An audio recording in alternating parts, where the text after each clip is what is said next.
Use of it मतलब it का प्रयोग। तो चलिए देखते हैं इट का प्रयोग होता कहाँ है। यदि बात करें इसके रूल्स की तो जो पहला रूल्स है वो आपके सामने है।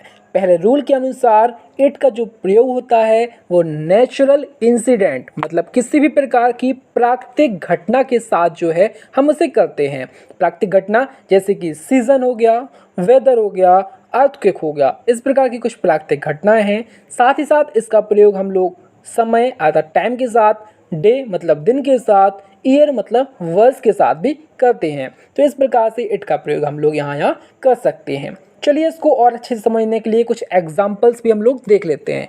जैसे कि पहला एग्जाम्पल्स है इट इज़ विंटर मतलब विंटर का मौसम, विंटर चल रहा है, ठीक है। इट इज़ 5 o'clock 5 बजे हुए हैं। इट इज़ मंडे सोमवार है। या फिर अगला एग्जाम्पल्स देखें तो इट इज़ रेनिंग मतलब बारिश हो रही है। तो इस प्रकार से इन एग्जाम्पल से आप लोगों ने समझ लिया होगा कि इट का प्रयोग हम लोग सीजन या वेदर के साथ किस प्रकार से करते हैं, टाइम के साथ भी कैसे करते हैं, ठीक है। चलिए देखते हैं rule number second. Rule number second जो है वो कहता है कि किसी भी निर्जीव मतलब जिसमें जिंदगी ना हो, लाइफलेस हो, ऐसे के साथ हम लोग किसका प्रयोग करते हैं, इट का प्रयोग करते हैं। चलिए इसके भी कुछ एग्जाम्पल्स जो हैं हम लोग देख लेते हैं। जैसे कि इट इज़ अ पेन, ठीक है, यह एक पेन है। इट इज़ अ चेयर, यह एक चेयर है। देखिए ना तो पेन में जान है ना चेयर में जान है, इसलिए हमने दोनों के साथ क्या लगाया है, इट लगाया है। चलिए देखते हैं रूल नंबर थर्ड जो कि कहता है कि छोटे छोटे जानवर हो गए या फिर कीड़े मकोड़े हो गए, इन सब के साथ हम लोग किसका प्रयोग करते हैं, इट का प्रयोग करते हैं, ठीक है।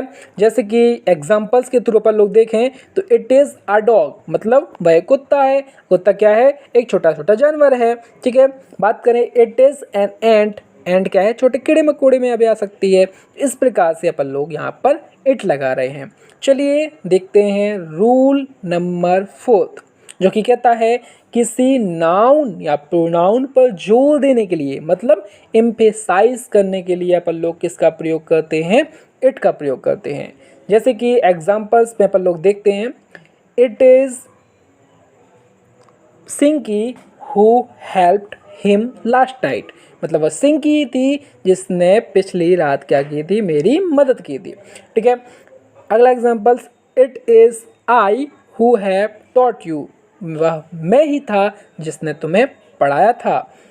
It is the director that's we want to see वह डायरेक्टर ही है जिसे हम देखना चाहते थे। तो इस प्रकार से अपन लोग ने इन एग्जाम्पल्स में देखा अपन लोग नाउन पे जोर दे रहे थे, इसलिए अपन लोगों ने इसके साथ इट लगाया। चलिए अब देखते हैं रूल नंबर 5 जो कि कहता है कि छोटे बच्चे हो गए जैसे कि स्मॉल चिल्ड्रन या बेबीज़, इन सब के पे अपन लोग क्या लगाते हैं, इट का प्रयोग करते हैं। क्यों, क्योंकि इनके हम सेक्स का निर्धारण मतलब ये पता नहीं लगा पाते हैं कि ये लड़के हैं या लड़की हैं, इसलिए अपन लोग इनके साथ क्या लगाते हैं, इट का प्रयोग करते हैं। एग्जाम्पल्स के थ्रू आपको दिखाते हैं जैसे कि the child was playing with its toys, ठीक है। तो इस प्रकार से अपन लोगों ने देखा कि जो बच्चा था वो किसके साथ खेल रहा था, खिलौने के साथ खेल रहा था, इसलिए अपन ने इसके साथ इट्स लगाया है। अगला देखें the baby is crying because it is hungry तो बेबी जो है वो क्या है, भूखा है क्योंकि इसलिए वो रो रहा है। तो इसलिए अपन लोगों ने यहाँ पर देखा कि अपन ने दोनों के लिए इट का प्रयोग किया क्योंकि यहाँ पर छोटे बच्चों की अर्थात बेबी की बात हो रही थी। तो इस प्रकार से ये सारे प्रयोग थे। आपको कैसे लगे बताइएगा।